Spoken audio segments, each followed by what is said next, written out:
మా చెవుల రింగుమని మారు మ్రోగేదాకా అని మళ్ళీ మనం ఎందుకు గుర్తు చేసుకుంటున్నామంటే ఈరోజు రాజ్యసభ వైఎస్ఆర్సీపీకి సంబంధించినటువంటి రాజ్యసభ సభ్యుల్ని కొనేటటువంటి స్కెచ్ గీశారు చంద్రబాబు నాయుడు గారు. ఆయన 2015లో కూడా ఈ రకంగానే తెలంగాణలో స్కెచ్ గీసి ఓటుకు కోట్లు ఒక స్కామ్కి ఒక రకమైనటువంటి కొనుగోళ్లకు తెరతీసి అడ్డంగా దొరికిపోయారు. ఆనాటి ఆయన వాయిస్ని వింటే ఒకసారి అందరికీ ఉత్తేజం అవుతుంది.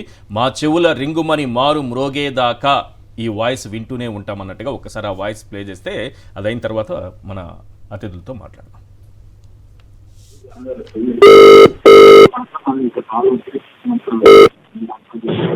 Hello, brother. Yes, sir. Yeah, our Babu garu going to talk to you.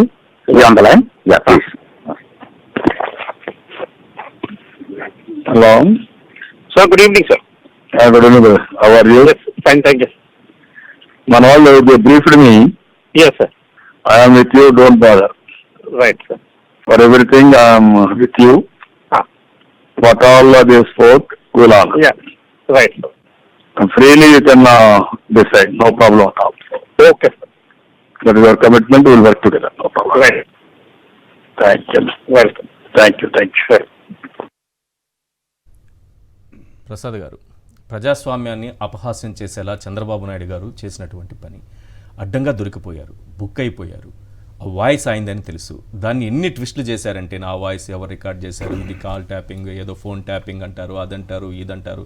జాతీయ మీడియాలో పెద్ద పెద్ద జర్నలిస్టులు కూడా ట్రై చేశారు ఆయన నోటి నుంచి చెప్పిద్దామని. ఆ వాయిస్ మీదేనా అంటే వాట్ ఐఎమ్ సేయింగ్ అంటూ తప్పించుకున్నారే కానీ ఆయనదా కాదని మాత్రం చెప్పలేదు, ఈ రోజు వరకు చెప్పలేదు. కాదని కూడా అబద్ధం చెప్పొచ్చు కానీ అది కూడా చెప్పలేదు. వాట్ ఐఎమ్ సేయింగ్ అంటూ నా ఫోన్ ఎవరు ట్యాప్ చేశారు అది తేలాలంటూ తప్పించుకున్నారు కానీ చేయలేదు.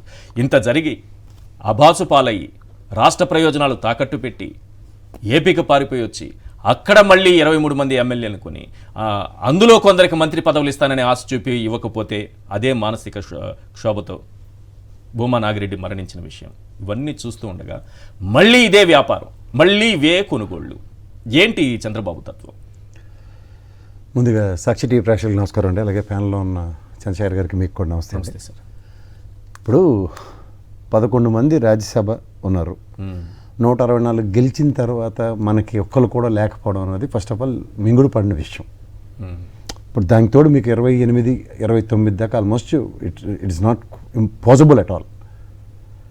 మా అయితే పరిమళ లత్వాని గారిది 28 అనుకుంటాను, 26 అనుకుంటాను, 2000 అసలు ఛాన్సే లేదు. సో అదర్ దాన్ దట్ ఇంకా ఆప్షనే లేని దగ్గర ఆప్షన్స్ ఎలా ఎక్స్ప్లోర్ అవ్వాలంటే పైన మావాడే కింద మనమే కాబట్టి అన్న కాన్సెప్ట్ డ్రైవ్ చేస్తూ ఇందాక మీరు ఉపోద్ఘాతంలో చెప్పినట్టు మళ్ళీ వీళ్ళని నిలబెట్టాలి, మళ్ళీ వాళ్ళని గెలిపిస్తాం అని ఒక భరోసాలతో ఏదో సమ్ గేమ్ చేయొచ్చు రాజ్యసభ రాజీనామాలతో. కానీ ఇక్కడ స్ట్రాటజికల్గా ఆల్రెడీ 2 క్లచర్స్ మీద ఉంది కేంద్ర ప్రభుత్వం. ఒకటి నిలకడలేని నితీష్ కుమార్తో, ఇంకోటి చంద్రబాబు నాయుడు గారితో. సో వీళ్ళకే టెకానం లేనప్పుడు ఇక్కడ ఈ రాజ్యసభలో ఇంత గెయిన్ చేయడం అనేది first of all quite impossible. రెండోది, మొన్న జరిగిన బీఎస్సీ పార్లమెంట్ సెషన్స్కి బీఎస్సీ సమావేశంలో జయరాం రమేష్ బయటపెట్టిన ఉదంతంతో ప్రత్యేక హోదా రాష్ట్రానికి సంబంధించిన 10 సంవత్సరాల నుంచి రావాల్సినవి ఒక్క వైఎస్ఆర్సీపీ 4 ఎంపీలు మాత్రమే మాట్లాడుతున్నారన్నది ప్రజలకి సోదాహరణంగా తెలియజెప్పబడింది. అండ్ మోర్ ఓవర్ వాళ్ళు ఎన్డీఏ పొత్తులో ప్రైమా ఫేస్గా వాళ్ళకు ఉన్న ఫస్ట్ అండర్స్టాండింగే మా జీవీఎల్ చెప్పినట్టు ఇది ముగిసిపోయిన అధ్యాయం అన్నదానికి కన్ఫర్మ్ అయినప్పుడే వాళ్ళ పొత్తు కుదిరింది. డ్రామాలు ఆడండి, అడగండి, అడుగుతూ ఉండండి. సార్ మీకు కూడా చెప్తున్నా, అడగడానికి ముందు కదా అది వాళ్ళకి తెలుసు కదా, ఎలా అలా కుదరదు కదా. ఇప్పుడు నేనే ఇమీడియట్గా వాయిస్ ఓపెన్ చేస్తా. ఇప్పుడు బీజేపీ క్లోజ్డ్ చాప్టర్ అనే విషయం 10 ఏళ్ళు బట్టి మనకు చెప్పుకుంటూనే వస్తుంది ప్రత్యేక హోదా విషయంలో. దానితో ఈయన కూడా is accepted for special purpose vehicle దాకా వచ్చింది అది. ఈ తరుణంలో వీళ్ళ నోట్ నుంచి రాష్ట్ర ప్రయోజనాల విషయంలో మాట్లాడడానికి ఇంపాసిబుల్. సో ఇంక నెక్స్ట్ మిగిలింది ఎవరు? రాజ్యసభలో ఉన్న 11 మంది, పార్లమెంట్లో ఉన్న 4 ఎంపీలు మాత్రమే రాష్ట్ర ప్రయోజనాల గురించి ప్రశ్నించబడతాయి. ఇప్పుడు ఉదాహరణకి రామ్మోహన్ నాయుడు గారు లాంటి వ్యక్తికి మంత్రి పదవి వచ్చిన తర్వాత కూడా ఆయన ఫ్లోర్ ఆఫ్ ద హౌస్లో 15,000 కోట్లు అప్పు ఇస్తున్నారన్న దాన్ని కూడా ఆయన నిర్మించుకోకుండా 15 రోజులు గ్రాంట్ టైప్లో వచ్చినట్టుగా పరవశించిపోయి మాట్లాడుతుంటే, సో కన్స్ట్రక్టివ్గా స్టేట్ గురించి మాట్లాడడానికి ఓన్లీ అపోజిషన్ వాయిసే ఉంటుంది. సో అపోజిషన్ వాయిస్ కూడా లేకుండా చేయడానికి గేమింగ్ అన్న దగ్గర ఇప్పుడు గతంలో ఓటుకు నోటు కేసులో ఆ 50 లక్షలు ఇచ్చినప్పుడు రేవంత్ రెడ్డి గారు బకరా, అందరూ గోపెట్టలో బాగానే ఉన్నారు. అడిగిన వాళ్ళు లుంగి రాయబారాలతో అసలు చెప్పాలంటే రామకృష్ణ హెగ్డేకి టెలిఫోన్ ట్యాపింగ్లో జరిగినంత ఉదంతం తెలంగాణ రాష్ట్ర ప్రభుత్వానికి జరగాల. ఆంధ్రప్రదేశ్కి కూడా అదే ఉపద్రవం ఉంది టెలిఫోన్ ట్యాపింగ్ కంప్లైంట్ విషయంలో. అవి ఎక్కడెక్కడ లుంగీలు బ్యాచ్లు వచ్చి బ్రహ్మాండంగా సెట్ చేశారు.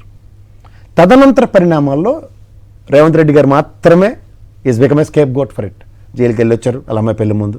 తదనంతర పరిణామాలు వాళ్ళ సుప్రీంకోర్టు దాకా తలకే వాచిపోతుంది అతనికి. ఇక్కడ మీలాంటి జర్నలిస్ట్ వాళ్ళు ఆ వాయిస్ మీదే కదా అన్నది దాటవేత ధోరణికి ఇక్కడదే ప్రదర్శించుకోగలుగుతారు ఆయన. బట్ ఇక్కడ మీకు రాజ్యసభకు వచ్చేసరికల్లా ఉన్న 11 మందిలో ఎంతమందిని డిస్టర్బ్ చేయొచ్చు అన్న కాన్సెప్ట్కి తెరలేపితే మనీ మేక్స్ మంకీ థింగ్స్ అండి. అండ్ పాలిటిక్స్లో money will always make lot of senseless situations. ఈ సెన్స్లెస్ సిచ్యువేషన్స్లోంచి డ్రైవ్ అయ్యే కొంతమంది ఉంటారు. ఆ కొంతమంది ఎవరో కూడా ఇంపాసిబుల్. ఎందుకంటే మీరు 11 మంది ఇండివిజువల్ క్యారెక్టరిస్టిక్స్ తీసుకుంటే మీరు ఎవరినైనా తీసుకోండి, ఒక నేపథ్యంతో రాజకీయ అరంగేట్రం రాజకీయాలు సస్టైన్ చేసుకుంటున్న వాళ్ళే ఉన్నారు. వీళ్ళలో ఎవరికైనా towards the respective party commitment అంతే. 100కి ఎన్ని మార్కులు వేస్తారన్న దగ్గర వాళ్ళ విశ్వసనీయతని జాతీయ స్థాయిలో ఇప్పుడు మరి వాళ్ళప్పుడు తెలుగుదేశం చూడండి వాళ్ళని తీసుకెళ్ళి ఏకంగా సిఎల్పీని విలీనం చేసినట్టు పార్టీని విలీనం చేసేసారు బీజేపీలో. రాజ్యసభ గ్యాప్ ఉన్న తెలుగుదేశం ఓడిపోయిన వెంటనే అక్కడి నుంచే వాళ్ళు ఏంటంటే విదేశాలకు వెళ్ళడము, వాళ్ళు వెళ్ళి జాయిన్ అయిపోవడము, అంతకంటే ముందుగా రామోజీరావు గారి దగ్గరికి వెళ్ళి చంద్రబాబు కలవడము, హెలికాప్టర్లో వెళ్ళి కలిసిన మరుసటి రోజు ఆయన అటు దేశం వదిలిపోవడం, వీళ్ళు వెళ్ళి అటు కలిసిపోవడం, అంతా చకచక జరిగిపోయిన తాతగారి ప్లాన్ లో అదొక భాగం కదా సార్. అది తాతయ్య ప్లాన్ మనోడు ఎగ్జిక్యూషన్ అవన్నీ పక్క తీస్తే సార్ ఒక సెట్ ఆఫ్ పీపుల్ చేసే గేమింగ్ ఎప్పుడు ఎలా ఉంటుందంటే అంత వాళ్ళందరూ మీరు చెప్పిన వాళ్ళందరితో అలాని వాళ్ళ ఆదేశాలనుసారం పనిచేసే వాళ్ళు ఉన్నారు. ఇక్కడ ఆదేశానుసారం పనిచేయడానికి జగన్మోహన్ రెడ్డి అనే వ్యక్తి ఒక ఇండివిజువల్ పార్టీ విత్ ఒక టెరిటరీ అంటే ఏపీ స్టేట్లో ఒక రీజనల్ పార్టీ ఉన్నప్పుడు ప్రాంతీయ పరిరక్షణ అనేదానికి టాప్ ప్రయారిటీ ఇస్తారు. ఈ టాప్ ప్రయారిటైజేషన్స్లో ఉన్నప్పుడు ఖచ్చితంగా వీళ్ళు ఏ విధంగా తీసుకుని వెళ్తారు వీళ్ళు నెక్స్ట్ డ్రైవ్ అన్న దగ్గర ఇండివిజువల్గా ఎవరైతే ఈల్డ్ అవుతారో వీళ్ళందరికీ బ్యాక్గ్రౌండ్ చెక్లో ఎవరెవరిది ఎలాంటి బ్యాక్గ్రౌండ్స్ నుంచి వచ్చారో అన్న దగ్గర most of the people they have been from Congress. ఒకటి రెండేవో ఇటు నుంచి అటు వచ్చినవి ఉన్నాయి. సో బీసీ నేపథ్యాలని ఇలాంటివన్నింటిలో నుంచి పరిగణలోకి తీసుకుంటున్నా సరే కన్సర్వేటివ్గా దగ్గర ఒక 5 మంది రెడ్డి సామాజిక వర్గం నుంచి ఉన్నారు. మొన్న రీసెంట్ ఎగ్జిక్యూషన్స్ అన్ని కూడా 4 బీసీకే శాంక్షన్ చేసిన దగ్గర అప్లిఫ్ట్మెంట్ ఆఫ్ బీసీ ఒక పార్టీ పునాదులతో బీసీలో ఉద్ధరించడానికి ఆయన దగ్గర చరిత్రలో ఫస్ట్ ఎవర్ టైం ఎస్సీ ఎస్టీకి సంబంధించిన ప్రాతినిధ్యం కూడా వైఎస్ఆర్సీపీ తరఫు నుంచే రాజ్యసభకి వేదిక క్రియేట్ అయింది సార్. ఈ 70 సంవత్సరాల స్వతంత్రంలో అదొకటే జరిగింది ప్రాంతీయ పార్టీల పరంగా చూసుకుంటే. సో ఇంత రెస్పెక్టివ్ స్టేచర్స్ క్రియేట్ చేసి ఇచ్చిన దగ్గర ఇప్పుడు నిజంగా కష్టకాలంలో ఒక పార్టీని ఢిల్లీ స్థాయిలో నడిపించడానికి ఒక రాజ్యసభని కాంకర్ చేయడం అనేది చిన్న విషయం కాదు. అందులో అది అతని యొక్క సామర్థ్యానికి అనుగుణంగా అక్కడ 11 సంపాదించిన తర్వాత ఈల్డ్ అవుతున్నారు అంటే ఇక్కడ ఈ జరిగిన ఎలక్షన్స్ గురించి నేపథ్యాల గురించి మాట్లాడితే అందరికీ దాని మీద పూర్తి అవగాహన ఉంది. ఎక్కడ ఏ లోపాలతో ఏ విధంగా సవరించబడిన ఉదంతాలతో జరిగిన ఈ ఎలక్షన్ వర్సెస్ ఇవాళ 5 సంవత్సరాలతోనే కాదు కదా ఈ పొలిటికల్. ఈ కొనుగోలు వ్యాపారం ఏంటి సార్? 2015 నుంచి చూస్తూనే ఉన్నాం. ఈ కొనుగోలు వ్యాపారం ఏంటి? అడ్డంగా దొరికిపోయినా మళ్ళీ మారకపోవడం ఏంటి? 2014 నుంచి 19 వరకు ఏపీలో 23 మంది ఎమ్మెల్యేలు కొనడం ఏంటి? మంత్రి పదవులు ఇవ్వడం ఏంటి? కేసు నడుస్తున్నా మళ్ళీ అదే వ్యాపారానికి దిగడం ఏంటి? ఇది సింత తెచ్చిన పులుపు సేవదు, కుట్టుకుతో వచ్చింది పుడకలతో కానీ బోధు, ఇవన్నీ సామెతలు దేనికి ఉత్తినే పుట్టవు. ఇలాంటివి ఏంటంటే ఒక్కసారి అది అలవాటు పెడితే ఇంక వాళ్ళు మారరు, పరివర్తన చెందరు. ఇప్పుడు మీరు అందుకే చూడండి ఎలక్షన్స్ అయిపోయిన వెంటనే గతంలో దున్నపోతులతో పోల్చారు, ఇప్పుడు ఇవాళ సభలో పందులతో పోలుస్తుంది. అది ఇటు తిప్పి అటు తిప్పుకుంటే ఎవరి మీద ఆపాదించబడుతుంది? If you can read in between the lines ఎవరి మీద అది ఆపాదించబడుతుందో వాళ్ళ విజ్ఞతకే వదిలేయాలి. ఇప్పుడు మాట్లాడడం చాలా సులువు. అండ్ అలాగే మీరు అన్నట్టు 770 కోట్లు ఇవన్నీ ఊహాజనితవి ప్రెజెంట్ అయితే.